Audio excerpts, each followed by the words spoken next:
Sir ನಮಸ್ಕಾರ. ಇದು 1.5 ಎಕರೆ ಜಾಗ. 1.5 ಎಕರೆ ಜಾಗ ಮಾತ್ರ ತುಂಬ ಚೆನ್ನಾಗಿದೆ. ಒಳ್ಳೆ ಜಾಗ ಮಾತ್ರ 1.5 ಎಕರೆ. ಇವರು ಎಕರೆಗೆ 21 ಲಕ್ಷ ಹೇಳ್ತಾರೆ.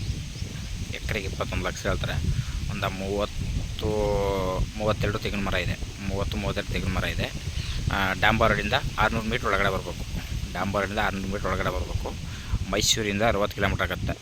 ನಂಜನಗೂಡು 30 ಆಗುತ್ತೆ. ಬೆಂಗಳೂರು 180 ಆಗುತ್ತೆ. ಜಾಗ ಮಾತ್ರ ಹಿಂಗೆ ಇದೆ. ತುಂಬ ಒಳ್ಳೆ ಜಾಗ ಮಾತ್ರ ಚೆನ್ನಾಗಿದೆ. ಇವರು ಎಕರೆಗೆ 21 ಲಕ್ಷ ಹೇಳ್ತಾರೆ. ಒಂಚೂರು ನೆಗೆಸಬಲ್ ಇದೆ, ಜಾಸ್ತಿ ಏನಿಲ್ಲ, ಸ್ವಲ್ಪ ನೆಗೆಸಬಲ್ ಇದೆ. ಜಾಗ ಮಾತ್ರ ನೋಡಿ, ರೋಡ್ ಮಾತ್ರ ಒಂದು ಚೈನ್ ರಸ್ತೆ, ಫಸ್ಟ್ ಕ್ಲಾಸಾಗಿದೆ ರಸ್ತೆ ಮಾತ್ರ. ಒಂದು ಚೈನ್ ರಸ್ತೆ, ಆರಾಮಾಗಿ ಲಾರಿ ಕಾರ್ ಎಲ್ಲ ಬರ್ಬೋದು. ಒಳ್ಳೆ ಫೈನ್ ರಸ್ತೆ, ಚೆನ್ನಾಗಿದೆ ಜಾಗ ಮಾತ್ರ ನೋಡಿ. ಸರ್ ಇಷ್ಟ ಆದರೆ ಕಾಲ್ ಮಾಡಿ, ಶೇರ್ ಮಾಡಿ. Okay sir, thank you.